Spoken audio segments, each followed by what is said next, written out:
প্রিয় দর্শক আসসালামু আলাইকুম, আমি দীপা খন্দকার। মাহে রমজানের শুভেচ্ছা জানাচ্ছি সবাইকে।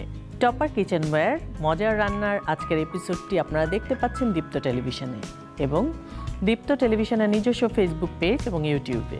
মজার রান্নায় আজকে আমার সাথে অতিথি হিসেবে আছেন আফরোজা নাজনীন সুমি। সুমি আপা কেমন আছেন?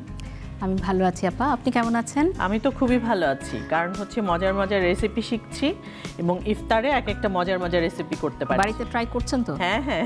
আচ্ছা, আজকে আপনি কি করবেন আমাদের জন্য? আজকে একটা কাবাব করব, আচ্ছা, চিকেন হারিয়ালি কাবাব। চিকেন হারিয়ালি কাবাব খুবই তো ফেমাস একটা কাবাব, তো আমাদের আসলে আর বাইরে গিয়ে খেতে হবে না, আমরা সব বাসায় করে একদমই। ফেলতে পারবো।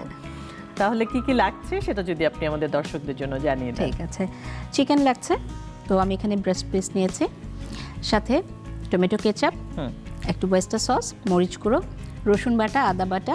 এটা হচ্ছে চিকেন হারিয়ালির মেইন জিনিস, ধনেপাতা, পুদিনা পাতা, রসুন আর কাঁচা মরিচ একসাথে বেটে রাখা। কালার হবে। এখানে আছে লবণ, চিনি, গোলমরিচের গুঁড়া, সয়া সস। আর চিকেনটা আমরা একটু কেটে নিব, সবাই কেটে ফেলি, কেটে তাহলে আমরা শুরু করে দিতে পারি। চিকেন বোনলেস থাকলে, স্কিনলেস, বোনলেস, খুব সহজেই কিন্তু আমরা বাড়িতে এই কাবাবটি করে ফেলতে পারি। আর আলাদা করে কিন্তু তেমন কিছু দরকার হয় না, তবে অনেকে ফুড কালার ইউজ করে গ্রিন, কিন্তু আমার কাছে মনে হয় পুদিনা বা ধনেপাতার যে কালারটা হয় গ্রিন কালার, সেটা অনেক সুন্দর লাগে। সেটাই আমার কাছে ভালো লাগে, কারণ ন্যাচারাল যে কোনো কিছুই আমাদের স্বাস্থ্যের জন্য ভালো। তো এখানে আমি এইভাবে চিকেনটাকে কেটে নিচ্ছি একটু কিউব করে করে, একদম ছোট না, মাঝারি সাইজ করে। তো এটা দুভাবে করা যায়, একটা হচ্ছে টক দই দিয়ে, আর এক সেট তখন আমরা একটু ডিফারেন্ট মশলা দিব। টক দই দিলে একটু ধনে গুঁড়ো, জিরে গুঁড়ো, সেটা একটা ইন্ডিয়ান প্রসেস যেটা, সেভাবে। আর এখন আমি করব একটু ফিউশন করে, একটু সয়া সস, ওয়েস্টার সস দিয়ে, কিন্তু ওই হারিয়ালির ফ্লেভারটা থাকবে। আচ্ছা, তো আমার চিকেনটা কাটা হয়ে গেছে, এখন মেরিনেট করার। আমি একটু মরিচ গুঁড়ো দিচ্ছি এখানে, ঝালটা স্বাদ অনুযায়ী। আর এখানে আমি যে মশলাটা দিচ্ছি, ধনে পাতা, পুদিনা পাতা, কাঁচামরিচ আর একটা রসুন একসাথে ব্লেন্ড করা আছে, সো এটা আমি দিচ্ছি পুরোটাই। হ্যাঁ, তো এটার সাথে ওই যে আমি বললাম, কেউ ফুড কালার চাইলে তখন ফুড কালারটা দিতে পারে।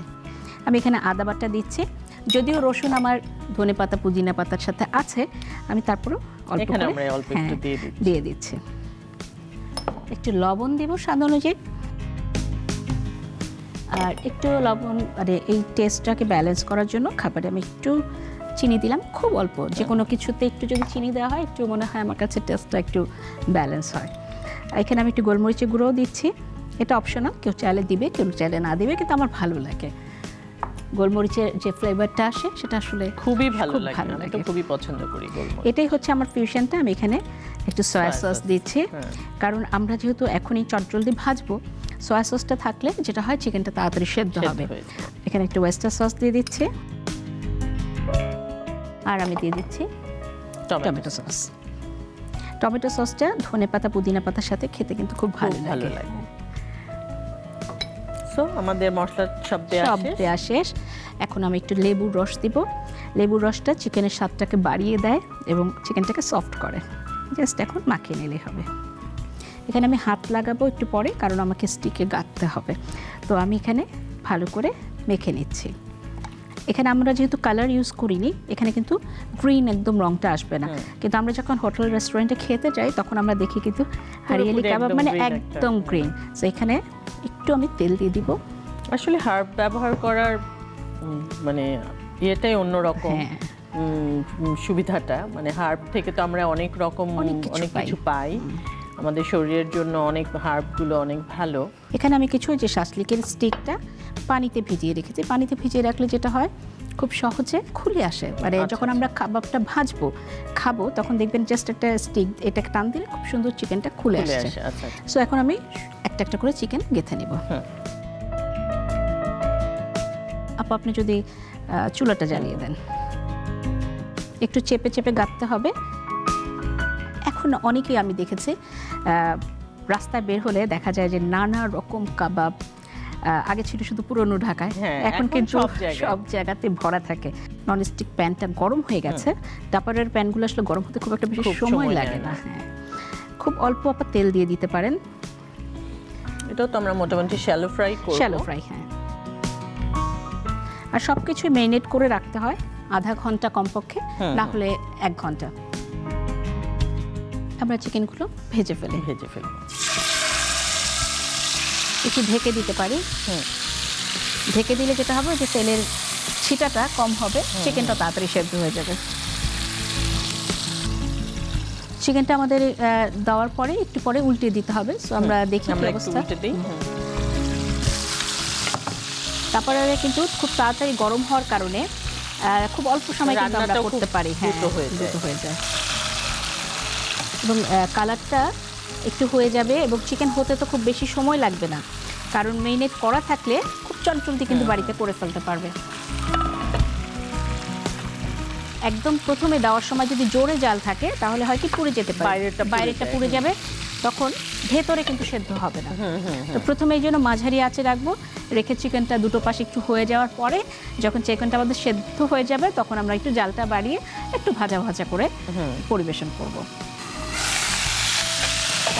আমরা ঘুরিয়ে ঘুরিয়ে ভাজবো চতুর্দিক, যেন সব দিকে ঠিকভাবে হয়ে যায়।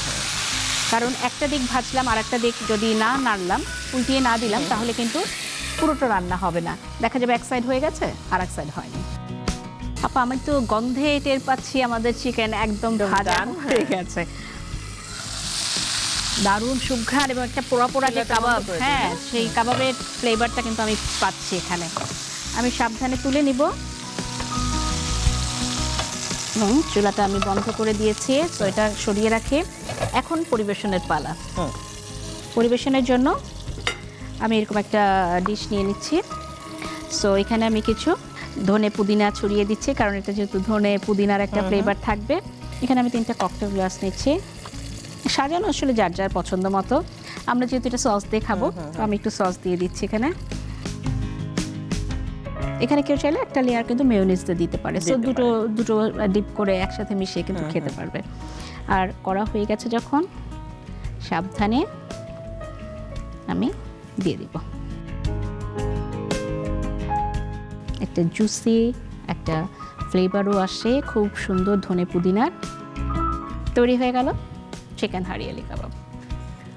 দর্শক, মজাদার চিকেন হারিয়ালি কাবাব তৈরি হয়ে গেল। সুমি আপা, অনেক অনেক ধন্যবাদ আপনাকে। আপনি আমাদের এত মজাদার সব রেসিপি করে দেখালেন।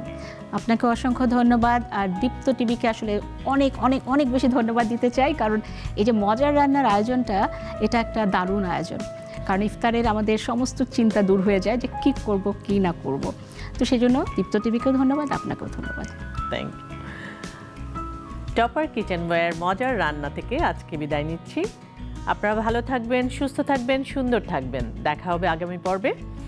দীপ্ত টিভির সাথেই থাকবেন।